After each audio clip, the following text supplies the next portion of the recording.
Bonjour à tous, on se retrouve sur la deuxième vidéo de Les Tisseurs d'Orage. Et la dernière fois nous avons fini l'introduction et on allait commencer à attaquer le vif du sujet. Du coup, timing à 2 vitesses, 8 dextérité, 6 de sagesse, 50 or et 20 points de vie. Je suis content parce qu'on avait réussi à gagner la bataille, même si ça ne servait pas à grand chose, on avait réussi à vaincre. Et ça, c'est toujours bien.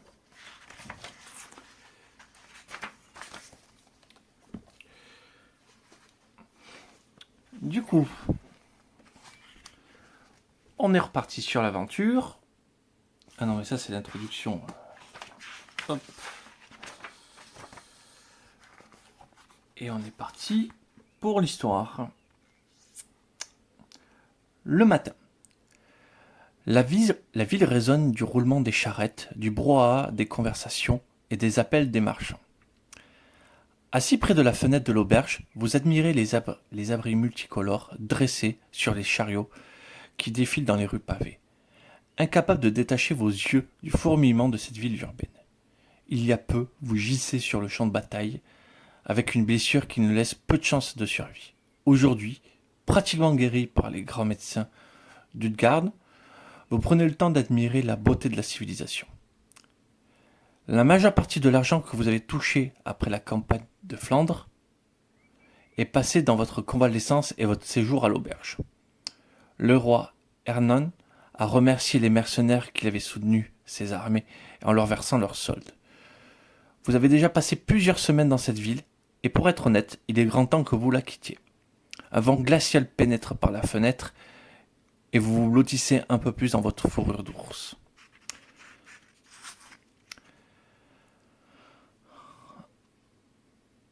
Un passero se pose soudain sur le parquet, penchant la tête de façon amusante. Il ouvre grand son petit bec, et vous entendez une voix étrangement familière. Bonjour, j'ai un message pour toi.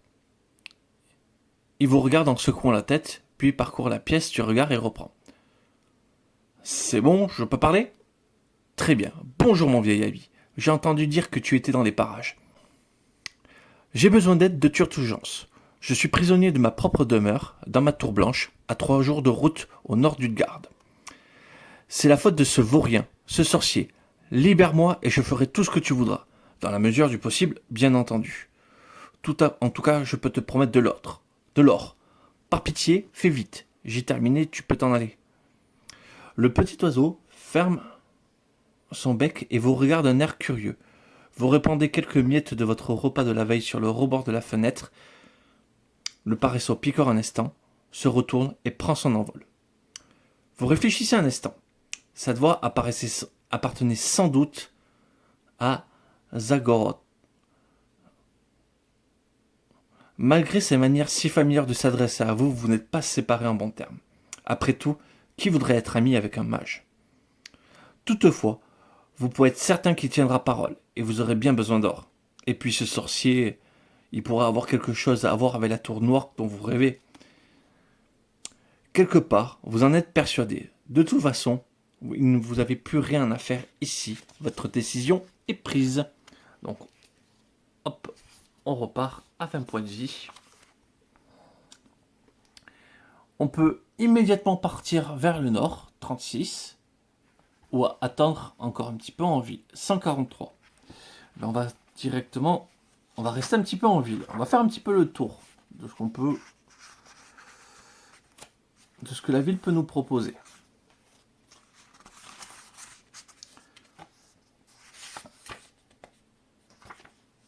Hop, 143. Bon, petit état de la ville, petite illustration de la ville. Utgard, la capitale du Nord, réputée pour ses médecins de renom.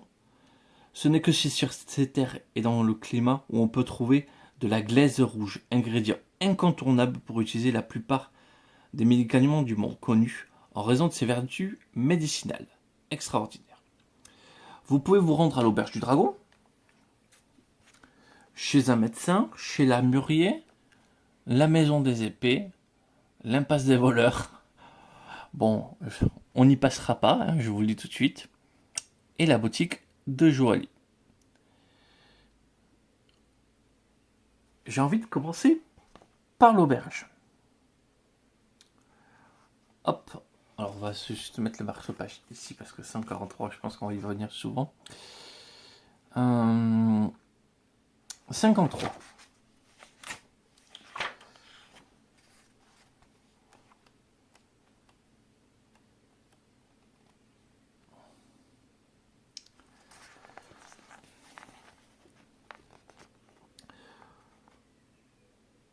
L'auberge est plutôt calme en hiver. Vous pouvez prendre un repas chaud, une chambre pour une nuit, auprès de 10 couronnes, le gigot de mouton et accompagné de bière suivi d'une bonne nuit de sommeil dans un lit confortable et vous redonneront 10 points de vie.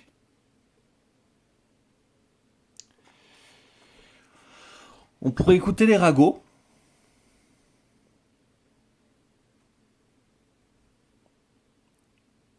Et on va commencer par écouter les ragots à 121.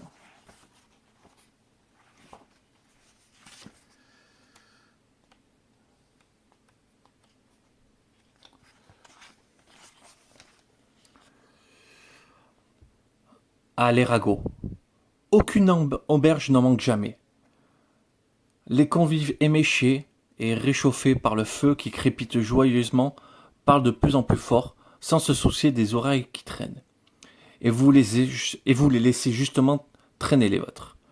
Le Nord est en proie au blizzard et au maléfice. Il paraît qu'un sorcier a eu domicile dans l'ancienne tour noire. Des monstres ont fait leur apparition, des humains ont abandonné leur maison pour s'exiler plus au sud, et ceux qui sont restés ont amèrement regretté leur choix. L'un des villages qui a refusé de se soumettre aux sorciers est parti en fumée et ses habitants ont été transformés en trolls, chargés de garder l'accès de la tour. Les communications avec la ville la plus au nord, Tumculum, ont été rompues. Personne ne sait ce qui se passe depuis plusieurs mois. Les taxes à l'exportation ont chuté afin de stimuler le développement de la vente de produits manufacturés. Les prix des étoffes et des teintures ont baissé. Les navires apportant du bois venus par-delà les mers du territoire Polan et des Ruts se font de plus en plus rares. Et l'abattage a pratiquement cessé au nord d'Ulgar. En conséquence, le prix du bois a fortement augmenté. Les pays des Teutons a imposé des taxes supplémentaires aux nains qui ont réagi en se rebellant.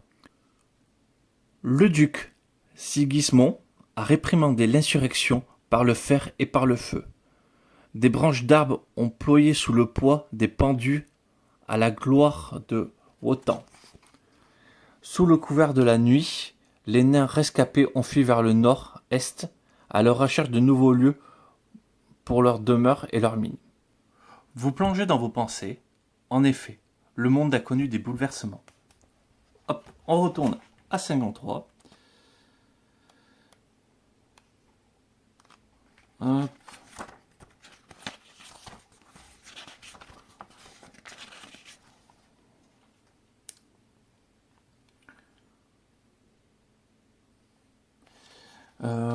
Ok. Du coup, on va à 78 parce qu'on va vouloir jouer aux cartes. 78. Trois orques sont assis à une table. Ils traînent dans l'auberge le temps que l'hiver passe, découvrant leurs crocs jaunis et lançant des jurons de temps en autre. Ils dilapident leur solde en jouant au Marius infernal. Vous pouvez vous joindre à eux, les règles sont les suivantes, on choisit une mise. Cette dernière ne peut pas être supérieure à ce qu'on possède, c'est sûr. On teste notre sagesse, en cas de réussite, on conserve la mise gagnée. En cas d'échec, on perd notre mise. On commence avec 300 couronnes, ok. Bon, on va bourriner, on va tenter de miser les 50 d'un coup. 6. Du coup, on a 100, ils ont 200.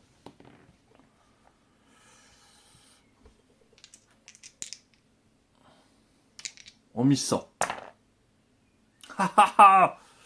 La chance. Donc, on a 200. Ils ont 100. Et 200 pièces d'or, ça me plaît. Je vais m'arrêter là.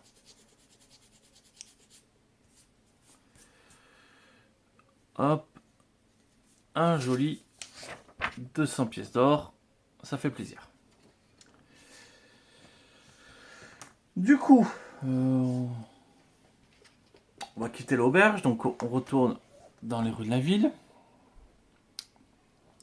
On fonce chez l'armurier, là. Clairement, 120.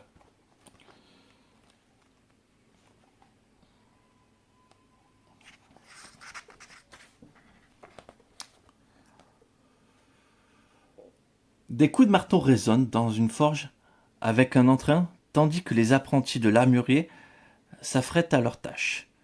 Ce dernier est attablé près d'une bouteille, à moitié vide, et lance des commentaires taquins sur le travail des compagnons. Lorsque vous entrez, il est en train de lancer à l'un d'eux « Jacques, tu sais pas forger! Jacques, t'es mauvais !» et part d'un rire incontrôlable. Puis se tourne vers un autre et déclare « Et alors cette armure, c'est pour aujourd'hui ou pour demain? Ma grand-mère irait plus vite que toi. » Vous vous rapprochez de l'armurier. « Bonjour maître, auriez-vous des bonnes armes ?»« Il est aveugle, il sait pas lire les prix ?» lance l'artisan en pointant du doigt crasseux sur un morceau de parchemin cloué à une poutre où on peut lire ce qui suit. Une hache lourde à double tranchant. Pas mal. Un équilibrage et affûtage des armes, plus 1 pour 45 couronnes. Et le bouclier est un coefficient d'armes.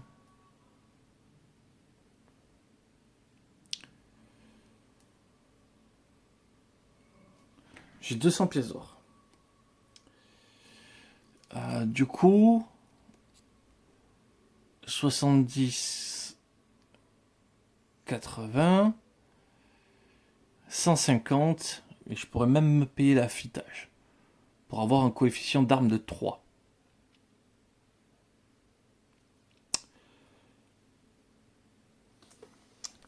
Ça me tente bien quand même. 2 en armure, 3 en dégâts supplémentaires. On va se le payer.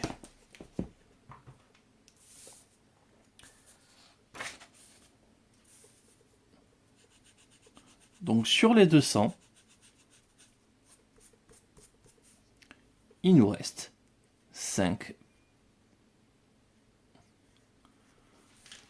pièces d'or. Mince, j'ai perdu 122. Par contre, on s'est équipé comme un sauvage.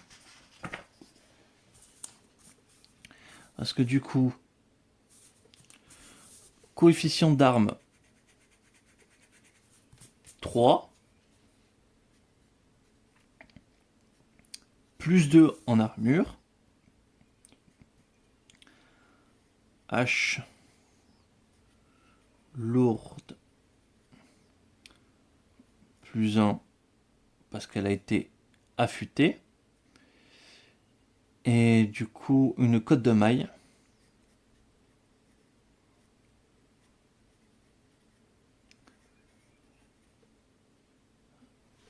Une cotte de maille qui a une coefficient d'arme 2. Et bien là on est pas mal. En tout cas, on a un petit peu moins peur. Si vous possédez la somme nécessaire, vous pouvez acheter quelque chose. Si vous possédez une mesure de glaise rouge, vous pouvez demander de fabriquer une dague en alliage spécial qui restera invisible face au sort de détection d'armes. Ce service onéreux coûte 100 couronnes.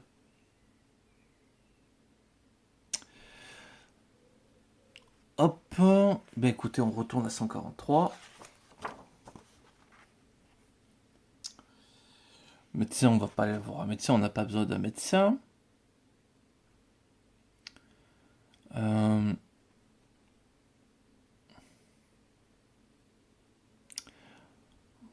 va quitter la ville par la porte nord. Donc 36.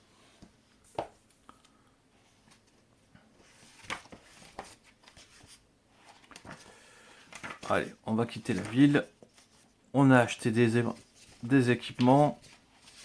Vraiment, là, on est bien pour la suite. Vous quittez la ville par la porte nord d'un pas vif. Heureusement que la route est bien tracée et vous n'avez pas à vous confronter aux morceaux de neige. Elle est jalonnée d'immenses bornes antiques qui indiquent leur chemin aux voyageurs d'antan, quand le nord était entièrement couvert de neige. Vous retournez pour lancer un regard d'adieu au mur solide du Gard. Les premiers flocons de neige de la journée caressent votre visage. Vous voyagez ainsi toute la journée, avec de brèves interruptions pour vous reposer. En début de soirée, vous atteignez un croisement et vous décidez de vous arrêter ici, 92.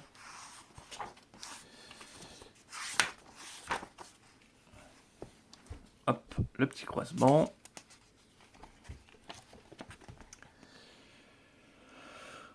Vous tenez la croisée des chemins. La nuit tombée, et bientôt les ténèbres recouvriront le monde. La plaine blanche s'étend aussi loin que porte le regard, et sans un arbre ni un buisson, vous allez camper ici. Heureusement, vous avez amené de quoi faire un feu.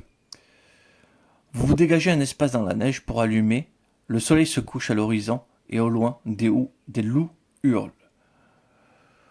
Vous dormez pour vous reposer et prêt à reprendre la route demain, 94, où vous veillez que le feu ne s'éteigne pas. On n'a pas peur, on est équipé, 94. Une nuit à la croisée des chemins. Vous ajoutez du bois à votre feu, puis vous vous enroulez dans votre fourrure d'ours et essayez de trouver le sommeil. Lancez un dé, si on obtient 1, 2, 3, 4 ou 5, 96, sinon la nuit se déroule sans accroc sur un 6. Bien, 96.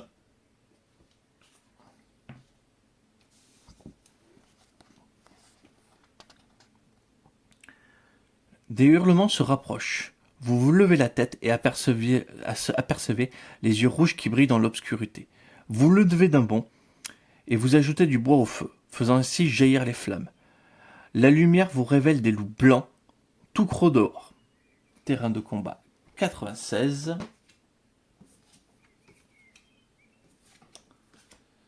Ok, il est là, il est prêt. Votre vitesse est 2 et on va lancer un dé pour déterminer le nombre de loups. Il y aura 2 loups. Dans le cercle de lumière, jetez un par votre feu de camp, les loups ont une vitesse de 1 et vous de 2. Dans l'obscurité, les loups ont une vitesse de 2 et vous de 1. Et lorsqu'on vous trouve hors du cercle de feu du camp, vous retirez 1 à mes jets de dés. Et les loups, quand ils sont dans la lumière, on retire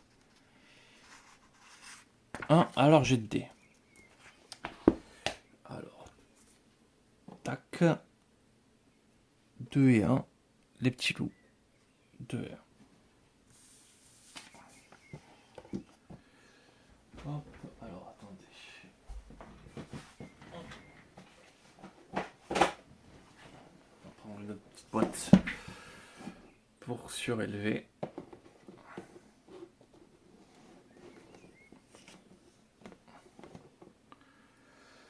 Voilà. Le loup 1 est ici. Le loup 2 est là.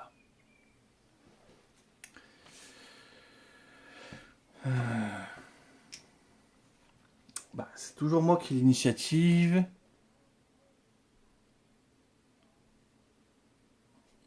Et on va se déplacer ici. Et on va attendre. À loup 1, il se déplace de 2. Loup 2, il se déplace de 2.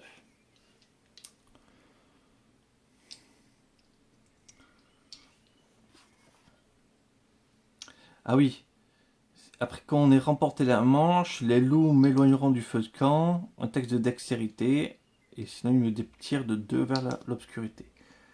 Alors oui, le loup numéro 1 a 8 points de vie. Le loup numéro 2 en a 7. 7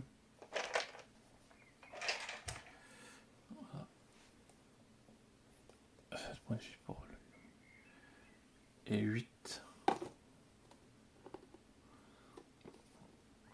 pour celui-ci.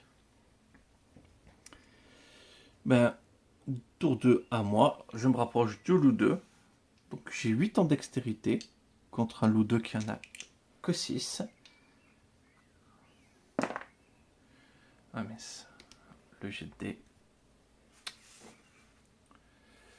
Donc égalité, donc je passe de 1 la difficulté.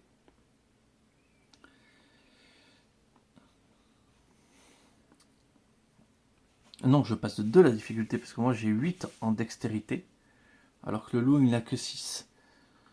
Donc j'affiche 5 dégâts.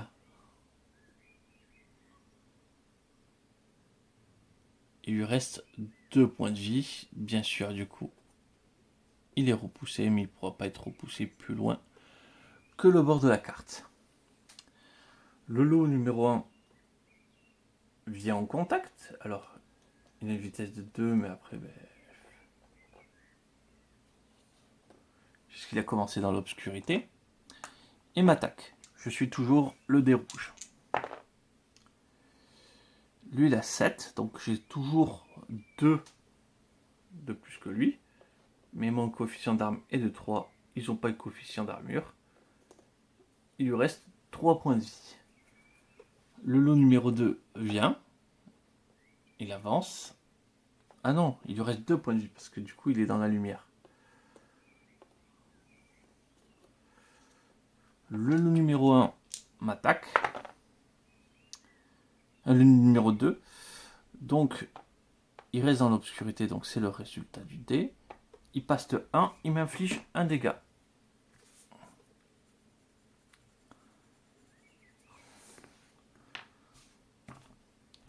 Fin du tour, test de dextérité pour essayer de me faire sortir. Bah, c'est le loup numéro 2 qui va le faire parce qu'il va pouvoir m'attirer dans le noir. C'est raté parce que j'ai fait un texte de dextérité, mais j'ai 8, c'est réussi. Donc à moi. Je vais taper le loup numéro 1. Je le tue. Le loup numéro 2 me tape. Donc lui a mis ici. Oui, je le tue largement. Mais bon, du coup, lui il a 6. 6, 12. Et moi, du coup. Donc 6, 6, 12. Et moi, je fais 11. Donc il me refait un dégât.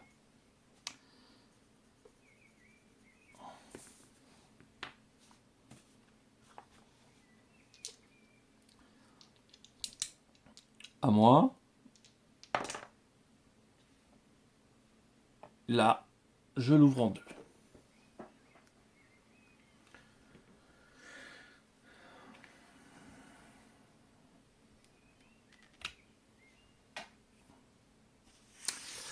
Voilà.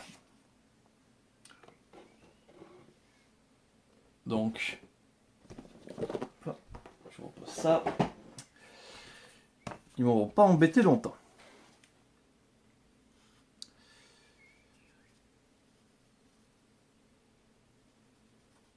Donc on va à 95. Et donc là, ils nous permettent de faire un choix. Donc on reprend, on retourne la feuille, on essaie de faire la petite carte, un pas au nord, et du coup c'est la croisée.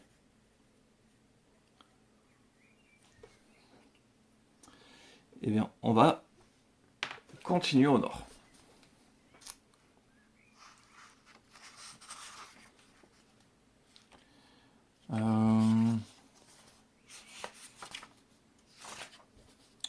Donc 138.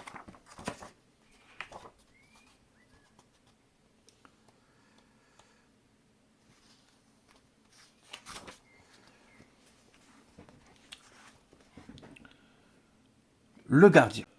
Vous affrontez le blizzard depuis des heures avec la sensation de recevoir constamment des aiguilles de glace au visage. Vous n'êtes pas loin de paniquer lorsque soudain tout s'arrête. Vous trouveriez-vous dans l'œil du cyclone? Autour de vous, des murs tourbillonnants de glace et de neige se déchaînent, tandis que vous vous trouvez comme dans un entonnoir d'air pur. Soudain, une silhouette étrange et menaçante apparaît devant vous, surgissant de nulle part. Une grande créature à cornes vous regarde d'un air impavible.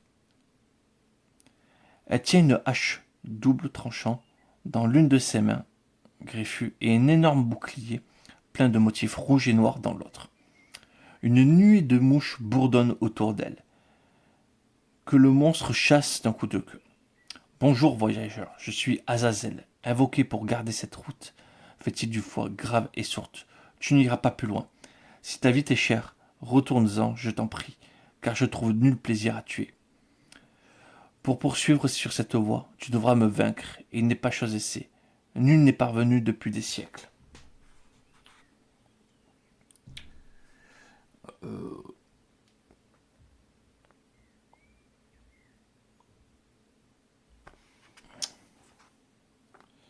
On va quand même essayer de lui poser des questions.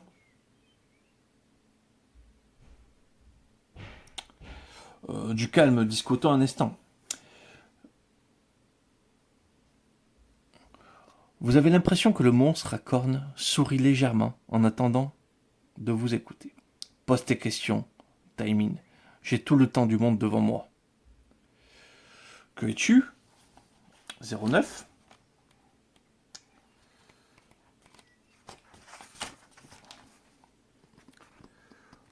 Le gardien. Je suis celui qui s'en retourne. Je suis celui dont les pas sont guidés par la colère. J'ai amené sur terre les instruments de la guerre. Je suis la montagne père. Je suis l'éloignement. Je suis celui qui vieillit, celui qui apporte la peste, le père des géants. Je suis Azazel. Je suis celui qui s'en retourne. Je suis celui dont les pas sont guidés par la colère. J'ai amené sur terre les instruments de la guerre. Je suis la montagne de pierre. Je suis l'éloignement. Je suis celui qui veille, celui qui apporte la peste, le père des géants. Je suis Azazel. Ok, respect. 139.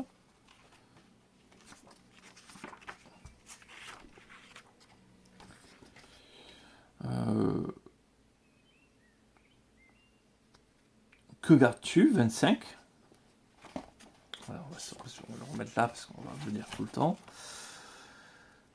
Hop. Que gardes-tu?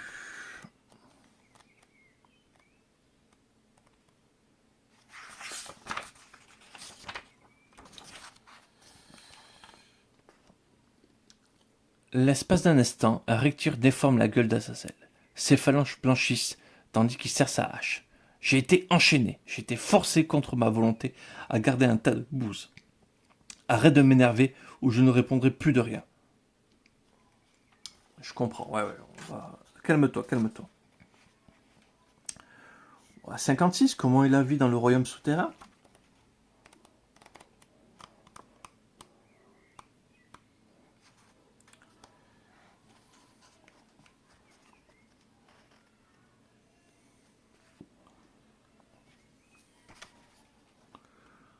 Tu veux voir le royaume souterrain?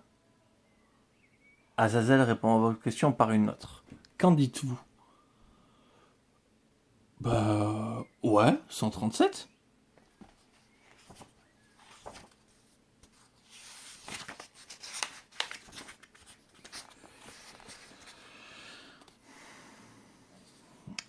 Azazel éclate d'un rire tonitruant. Le blizzard jusque-là d'un blanc aveuglant devient écarlate.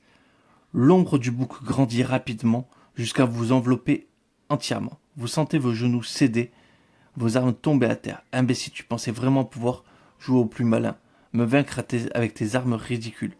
Moi, je te le dis.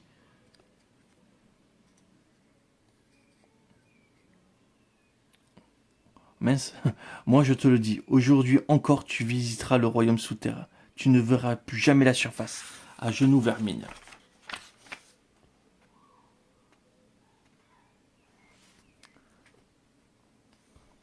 J'ai fait le bon choix. Je ne me suis pas trompé de page. C'était quoi? C'était 50. 137. Ah ouais, 137. Ok.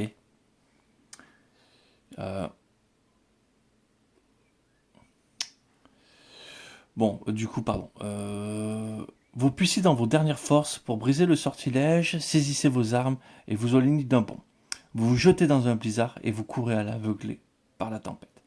Un rire gronde inhumain vous poursuit. Après un certain temps, on retourne à 92. Ça va le 92. Je pense qu'au bout d'un moment, la page aussi va être marquée. Donc, Azazel, et il est pas cool. Voilà, donc on va le laisser tranquille pour un petit moment. Bon, on va arrêter là pour l'épisode d'aujourd'hui.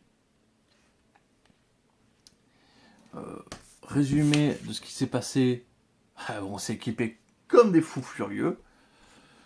Mais on a passé plus de temps à bord de la taverne finalement qu'à s'équiper convenablement.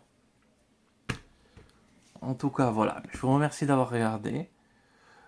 J'espère que du coup, ça vous plaît de me resuivre dans cette série, vu que la précédente, ça a été une défaite cuisante. Donc, je pense que ça va être pas pressé d'essayer d'arriver rapidement à l'autre moment. Et arriver vite à la suite pour découvrir en fait, du nouveau contenu. Dans tous les cas, moi, je vous remercie d'avoir regardé. Et je vais vous souhaiter une excellente journée. Au revoir.